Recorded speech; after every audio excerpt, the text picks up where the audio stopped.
Summer holidays vandachu, நம்ம GT Holidays vandachu. South India's #1 travel brand. Satyabama Institute of Science and Technology, admissions open. பாரம்பரியமான சுவையான புது அறிமுகம் KTV True Value Groundnut Oil.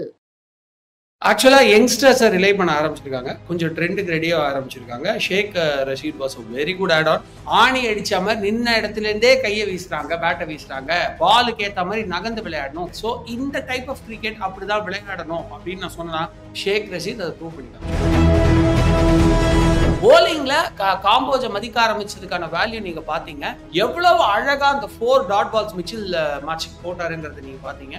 நல்ல ஒரு deviation, correct இடத்துல pitch பண்றாரு. அவுட் சைட் ஆஃப் ஸ்டம்ப் அவ்வளவு அழகா பால் எடுத்துட்டு போனாரு. டக்குன்னு அடுத்த பாலே ஓவர் தி விக்கெட் வந்து சூப்பரா லெக் ஸ்டம்ப்க்கு பால போட்டாரு. சரியான லைன் அது, அவ்வளவு அழகா விக்கெட் எடுத்தாரு. So that is what is the beauty of youngsters. Nagarkoti instead of Pathirana, ஏன்னா பத்திரனா தான் நான் உங்ககிட்ட பலமுறை சொல்லியிருக்கேன், இஸ் வெரி வீக். நேத்து அதை ப்ரூவ் பண்ணாரு, கிட்டத்தட்ட 50 அடிச்சிருப்பாரு. So Pathirana is not fit. அவர் வந்து சும்மா பேஸ் தான் இருக்கே தவிர துல்லியமே கிடையாது. எங்க பிச் பண்றோம், எங்க போடுறோன்னே தெரியல, இஷ்டத்துக்கு வீசுறாரு. But talking about the middle order, இன்னுமுமே அந்த பிரச்சனை பெருசா இருக்கு. ஜடேஜாவை அப்பி ஆர்டர் வர சொன்னது நல்ல ஒரு டிசிஷன் தான். ஆனா ஒயிட் பால் கிரிக்கெட்ல ஜெட்டு அவருடைய மேஜிக் போயிருச்சு.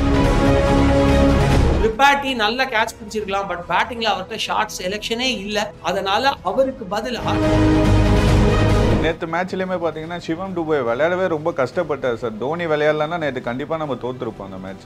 துபேவை வந்து அவங்க டிராப் பண்ற ஐடியாலே இல்லை. ஏன்னா அவங்க அதுதான் வந்து சிஎஸ்கேவோட ரிசர்வ்னு நினைக்கிறாங்க. நீங்க நேற்று மேட்சை விடுங்க, நேற்று மேட்சே ஃபர்ஸ்ட் தான், 28 பால் 25. இந்த பக்கம் தோனி வராரு, 7 பால்ல 15 16 அடிச்சாச்சு. அப்ப வந்த தோனி 43 வயசுக்காரர் அப்படி அடிக்கிறாரு. இவர் இவ்வளவு நேரம் விளையாடி 28 பால் 25 ரன். சோ துபே வந்து ஃபார்ம்ல இல்ல, அதை யாரும் ஒத்துக்க மாட்டீங்க.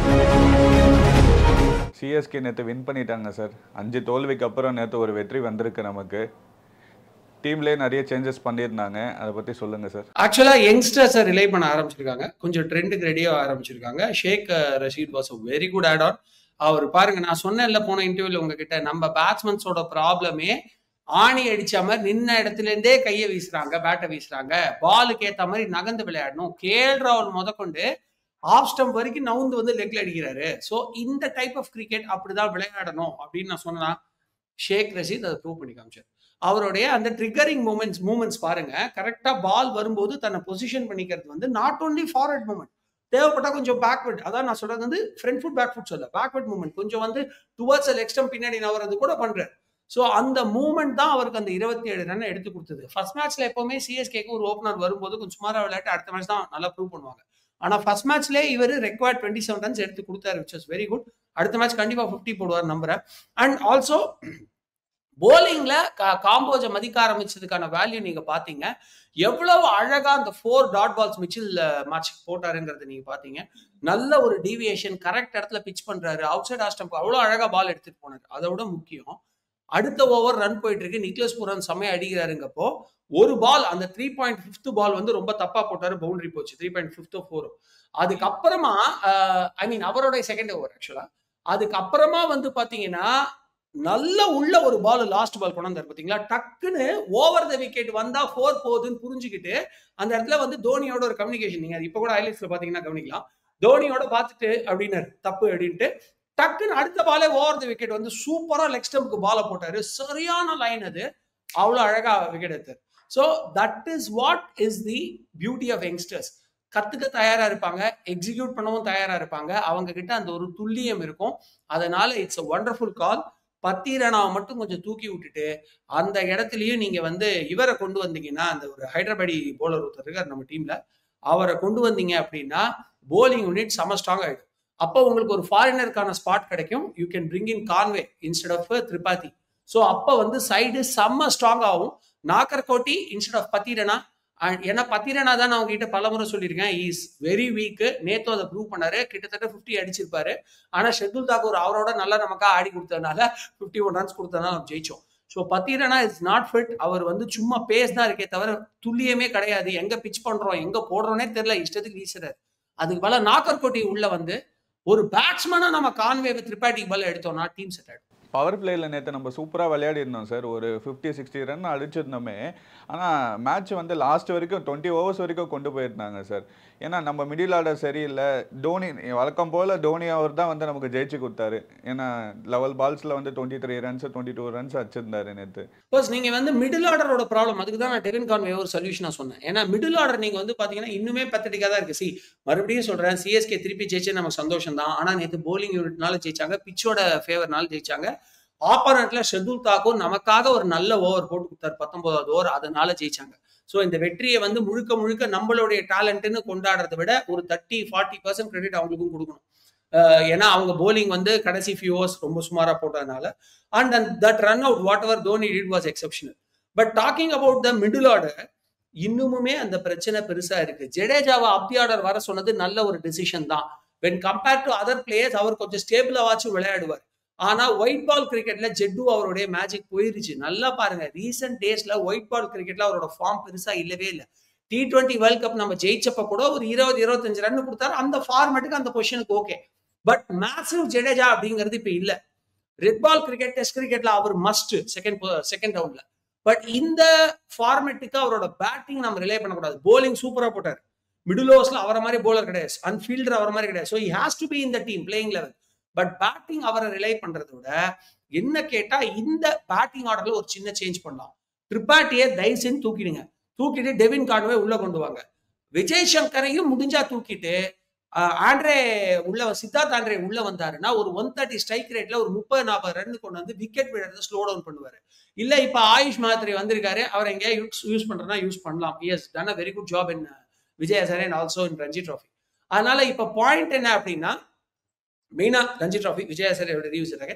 Ranji trophy has done a great job. So என்ன பொறுத்த வரைக்கும் ஆனா அவ்வளோ ஈஸியா ஒரு 17 இயர்ஸ் பிளேயரை கொண்டு வருவாங்கன்னா முன்னாள் சிஎஸ்கே கொண்டு வர மாட்டாங்க. இந்நாள் சிஎஸ்கேக்கு யங்ஸ்டர்ஸ் வேல்யூ புரிஞ்சிருக்கு. So batting order must be changed. Tripathi நல்ல கேட்ச் பிடிச்சிருக்கலாம், பட் பேட்டிங்ல அவர்கிட்ட ஷார்ட் செலெக்ஷனே இல்லை. அதனால அவருக்கு பதிலா நான் என்ன சொல்றேன், கான்வேவையும் இந்த ஷேக் ஹசீதையும் ஓப்பனிங் பண்ணி விட்டா, ரச்சின் ரவீந்திரா நல்லா தானே ஓப்பனிங் பண்ணாருன்னு நீங்க கேட்டீங்கன்னா, ரச்சின் ரவீந்திரா 1 டவுனும் நல்லா ஆடுவார். அவரை கொஞ்சம் லேட் டவுன் தி ஆர்டர் கொண்டு வரலாம். ஏன்னா கான்வே வந்து எப்படி ஒரு 27 ரன்ஸ் லேபிள். அவர் ஆடின 2 மேட்ச்லயுமே அவர் ஃபெயிலியர் கிடையாது, பாத்துக்கோங்க. எதிர்பார்த்த அளவுக்கு ஹிட் பண்ணல. ஸோ கான்வேவையும் ஷேக் ரஷீதையும் ஓப்பனிங் வச்சுட்டு இவரை ரச்சின் ரவீந்திரா 1 டவுன் கொண்டு வந்துட்டு பத்திரனாவை காம்ப்ரமைஸ் பண்ணி அதுக்கு பதிலா நாகர்கோட்டி கொண்டு வந்துட்டு நீங்க வந்து இதே கேமை விளையாடினீங்கன்னா சூப்பரா இருக்கும். முடிஞ்சா விஜய் சங்கருக்கு பதிலா ஆண்ட்ரே கொண்டாண்டிங்கன்னா மிடில் ஆர்டர் நல்லா ஸ்டேபிள் ஆயிடும். ஓகேங்களா? அப்ப ஜடேஜாவோ இல்லைன்னா வந்து ஒரு தூபேவோ ஒரு தோனியோ வர்றது 15 ஓவருக்கு மேலதான் வருவாங்க. they can play the natural game and bring us to big scores. நேற்று மேட்ச்லேயுமே பார்த்தீங்கன்னா சிவம் டூபே விளையாடவே ரொம்ப கஷ்டப்பட்டார் சார். தோனி விளையாடலன்னா நேற்று கண்டிப்பாக நம்ம தோத்துருப்போம் அந்த மேட்சை. பிரதர், நான் வந்து முன்னாடியே சொன்னேன். இப்போ நான் ஏன் தூபே வந்தா நல்லா, தூபே 15 மேல வரணும்னா டீம் ரொம்ப ரிஜிடா இருக்காங்க. பத்திரனாவே ரீப்ளேஸ் பண்ணுங்க. நான் சொல்றேன் அது எந்த அளவுக்கு செய்வாங்கன்னு தெரியல. பட் இந்த பிச்லேயே 45 கொடுத்துட்டான்றனால மனசு மாத்த வாய்ப்பு இருக்கு. பட் தூபேவை வந்து அவங்க டிராப் பண்ற ஐடியாலே இல்லை. ஏன்னா அவங்க அதுதான் வந்து சிஎஸ்கேவோட ரிசர்வ்னு நினைக்கிறாங்க. நீங்க நேத்து மேட்சை விடுங்க, நேத்து மேட்சே ஃபர்ஸ்ட் தான். 28 பால் 25. இந்த பக்கம் தோனி வராரு, 7 பால்ல 15-16 அடிச்சாச்சு. அப்ப வந்த தோனி 43 வயசுக்காரர் அப்படி அடிக்கிறாரு. இவர் இவ்வளவு நேரம் விளையாடி 28 பால் 25 ரன். ஏதோ நம்ம தலைவர் வந்து ஷர்துல் தாக்கூர் போலிங் போட்டாரு, கை வழுக்கி அது வந்து ஒரு ஃபுல் டாஸா போச்சு அந்த ஃப்ரீ ஹிட்டுக்கு முன்னாடி டெலிவரி. அதனால இவருக்கு ஒரு ரிதம் கிடைச்சு அடிச்சாரே தவிர he was not actually making best use of situation and all. ஓகேங்களா? அதே மாதிரி ஷர்துல் தாக்கூர் ஒரு ஃபுல் டாஸ் வேற தோனி கடைசி பால் போட்டு கொடுத்தாரு. So he was not in his form. Shardul Thakur பெஸ்டா போடல நேத்து. அண்ட் அப்கோர்ஸ் அவர் பெஸ்ட் 19th போலரும் கிடையாது. ஓகேங்களா? அவர் வந்து ஒரு சந்தீப் சர்மா கிடையாது தான். ஸோ எக்ஸ்பெக்டட் தான் அந்த ஒரு மார்ஜின் ஆஃப் எரர் இந்த டியூ ஃபேக்டர். பட் அது இல்லைன்னா நம்ம தோத்துருப்போம்னு சொல்ல வரேன். ஸோ தூபே வந்து ஃபார்ம்ல இல்ல, அதை யாரும் ஒத்துக்க மாட்டீங்க. போன மேட்ச் விடுங்க, அதுக்கு முந்தின மேட்ச் 103ல நம்ம முடிச்சோமே நம்ம இன்னிங்ஸை. என்ன விளையாடினார் அவர்? 17 பால் 8 ரன் 9 ரன், அதுக்கப்புறம் கொஞ்சம் கொஞ்சமா ஸ்கோர் பண்ணி இப்படி ஒரு மேசிவ் ஹிட்டரு ஒரு சைட்ல நின்றுட்டு இருக்காரு. நான் ஹிட் பண்ண வேண்டாமா? 100 என்ன பாஸ் அவரு? நீங்க ஒண்ணு கவனிச்சிங்களா? 18வது ஓவர் நினைக்கிறேன், ஃபர்ஸ்ட் பால் ஆடி 100க்கு ஸ்ட்ரைக் கொடுக்குறாரு. 9 விக்கெட் 8 விக்கெட் ஊந்துச்சு. அப்ப ஃபர்ஸ்ட் பால் வந்து சிங்கிள் தட்டி 100க்கு ஸ்ட்ரைக் கொடுத்து நான் ஸ்ட்ரைக் 2 நின்னுக்கிறார் Dube. Is that is role? நீங்க ஆல் அவுட் ஆனதுக்கு அப்புறம் கடைசி 2 ஓவர் நான் இந்த பக்கம் நின்றுட்டே இருக்கேன்னு சொல்றது என்ன பிரயோஜனம் இருக்கு? Take it till the end தான். பட் ரன்னே அடிக்காம 20 ஓவர்ல 103 ஃபார் 9 இருக்கிறது பிரயோஜனமே இல்லையே. அதனால Dube is not doing well at all. அந்த இடத்துல என்ன கேட்டா, நீங்க வந்து டெவின் கான்வே நான் கொண்டு வர மாட்டேன் அப்படின்னு நீங்க நினைச்சீங்கன்னா மேபி அந்த இடத்துல நீங்க இவர் ஷாம் கரனை கொண்டு வரலாம். அதாவது 10 ரன் அவர் டிராப் பண்ணிட்டு டெவின் கான்வே வேண்டாம் எனக்கு ஓப்பனிங் ஸ்பாட் ஃபிக்ஸ் ஆயிடுச்சுன்னா சாம் கரனை நீங்க கொண்டு வரலாம் தூபேக்கு பதிலா. ஓகேங்களா? அப்ப பத்திரனாக்கு பதிலா அப்ப இவருக்கு திரிபாதிக்கு பதிலா வேற இந்தியன் பிளேயர் கூட நீங்க உள்ள கொண்டு வரலாம். So the spot will be even open. நான் சொல்றது புரியுதா உங்களுக்கு? பத்திரனாக்கு பதிலா ஒரு foreigner spot, bring in Sam Curran if required. ஓகேங்களா? அப்ப நமக்கு 2 ஓவர் போடுறதுக்கு எக்ஸ்ட்ராவா ஆள் கிடைக்கும். ஸோ டெவின் கான்வே வேணான்னு முடிவு பண்ணீங்கன்னா பத்திரனாக்கு பதிலா யூ கேன் பிரிங் இன் இவர் சாம் கரன் இன் தட் பிளேஸ். அப்ப நமக்கு ஒரு எக்ஸ்ட்ரா ஒரு பேட்டரும் போலரும் கிடைப்பாங்க. அதே மாதிரி நீங்க வந்து இதுக்கு பதிலா என்ன சொல்றது, இவர் பத்திரனா போடக்கூடிய 4 ஓவர்ல 2 ஓவர் சாம் கரன் கண்டிப்பா போட்டுருவாரு, இவரோட லெஸ் எக்ஸ்பென்சிவா. அண்ட் யூ வில் ஹேவ், நீங்க வந்து காம்போஜுக்கு ஒரு ஓவர் எக்ஸ்ட்ரா கொடுத்துக்கலாம், நீங்க வந்து இவருக்கு ஒரு ஓவர் எக்ஸ்ட்ரா கொடுத்துக்கலாம், நம்ம சவுத் ஆப்பிரிக்கன் போலர் ஒருத்தர் இருக்காருல அவருக்கு ஒரு ஓவர் எக்ஸ்ட்ரா கொடுத்துக்கலாம். So there will be a balance in the team. மற்ற டீம் மாதிரி நம்ம யங்ஸ்டர்ஸை நிறைய யூஸ் பண்ணணும் சார். சித்தார்த் அவரையும் யூஸ் பண்ணியிருக்கலாம், நெக்ஸ்ட் மேட்ச்ல அவரை எதிர்பார்க்கலாமா சார்? அதே மாதிரி ஓவர்டனை உள்ள கொண்டு வந்திருந்தாங்க அஸ்வினுக்கு. அதுக்குதான் நான் சொன்னேன், இப்போ இஃப் யூ வாண்டட் என்ன கேட்டா, அதாவது இப்போ ஒரு ஃபாரினர் தான் நம்ம வந்து உள்ள கொண்டு வர முடியும்.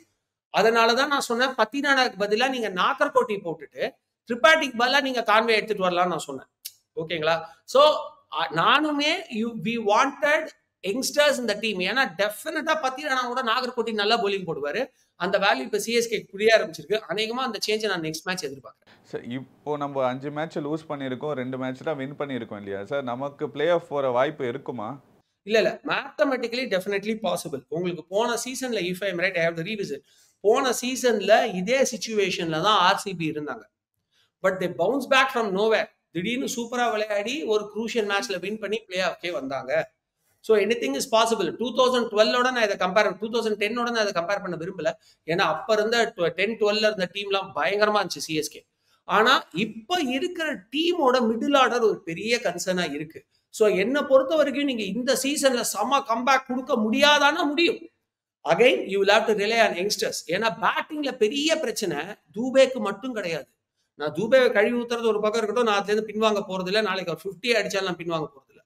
ஆனா எல்லா பேட்ஸ்மேனுமே எக்ஸப்ட் ஃபார் அந்த புது பையன் ஷேக் ரஷீத், அவரை தவிர அண்ட் தோனி ஃபியூ டைம்ஸ், இவங்க 2 பேரை தவிர எல்லாருமே ஆணி அடிச்ச மாதிரி கார்டு போட்ட இடத்துலயே நிக்கிறாங்க. That is not the modern day cricket. பாலை தேடி போய் நீங்க அடிக்கணும். நீங்க லெக் சைடு பின்னாடி அடிக்க போறீங்களா இல்ல ஆஃப் சைடு அடிக்க போறீங்களா, what ever it is, you have to create a room for your self.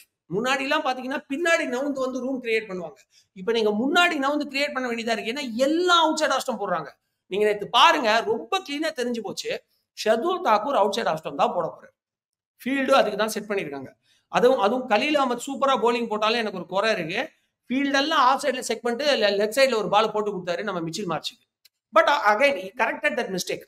ஆனா பத்திரனா அதை சொல்லி செய்யறாரு. சரி, அது வேற விஷயம். இப்ப வில் கம் பேக். ஸோ இப்ப Shardul Thakur outside option தான் போட போறான்னு தெரிஞ்சிருச்சு. ஸ்லோயா டெலிவரி போடுறாரு, மீடியம் பேஸ் தான் போறாரு, ரொம்ப பேசலன்னு தெரிஞ்சிருச்சு. ஃபைன் லெக்ல தூபேக்கு ஆளே இல்ல. நீங்க என்ன பண்ணிருப்பாரு, இதுவே வந்து ஒரு பூரனாவோ இல்லைன்னா வந்து எந்த ஒரு லெஃப்ட் ஹேண்டராவோ இருந்திருந்தா என்ன பண்ணிருப்பாங்கன்னா நவுந்து வந்து இப்படி ஒரு பில்ட் பண்ணி விட்டுருப்பாங்க. பால ஃபைன் லெக்ல போயினே இருக்கும் அது பாட்டுக்கு. நீங்க 6 தைரியமா அடிக்கலாம், ஏன்னா ஆளே இல்லை.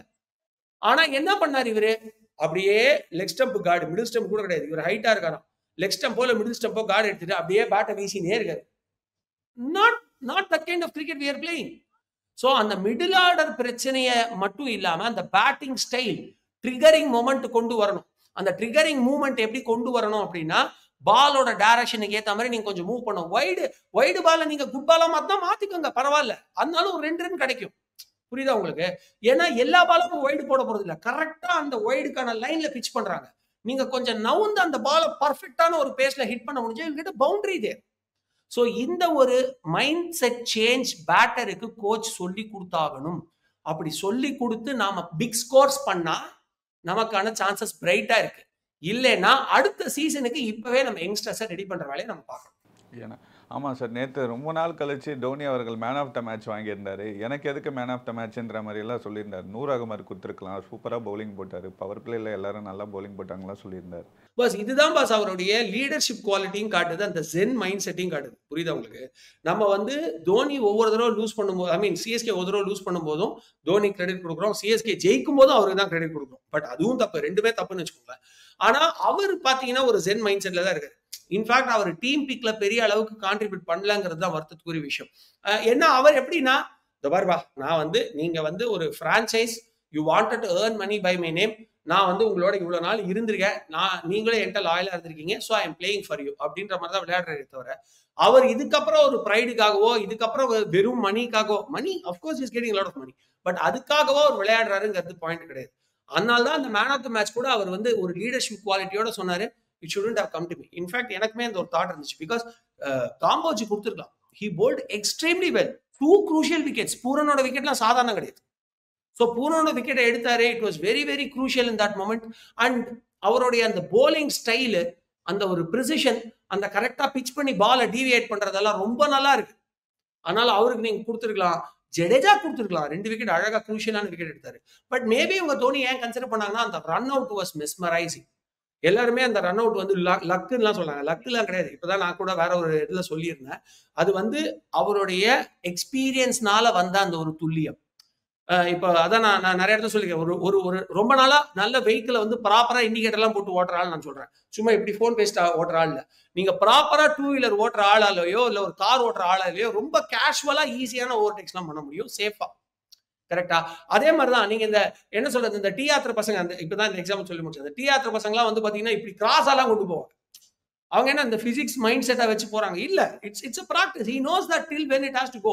அதே மாதிரிதான் தோனி ரொம்ப கேஷுவலா இப்படி போட்டா அது ஸ்டம்ப்ல விழுன்னு தெரிஞ்சு குறி வச்சா விழணும்ன்ற பிளான்ல தான் போட்டாரு. And it work so well.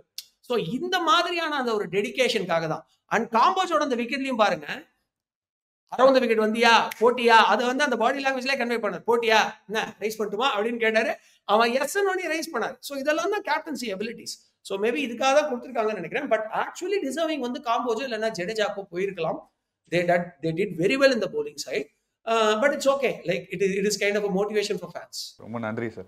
ரொம்ப நன்றி பிரதர். சம்மர் ஹாலிடேஸ் வந்தாச்சு, நம்ம ஜிடி ஹாலிடேஸும் வந்தாச்சு. South India's number 1 travel brand Satyabama Institute of Science and Technology. Admissions open. பாரம்பரியமான சுவையான புது அறிமுகம் KTV True Value Bronadile.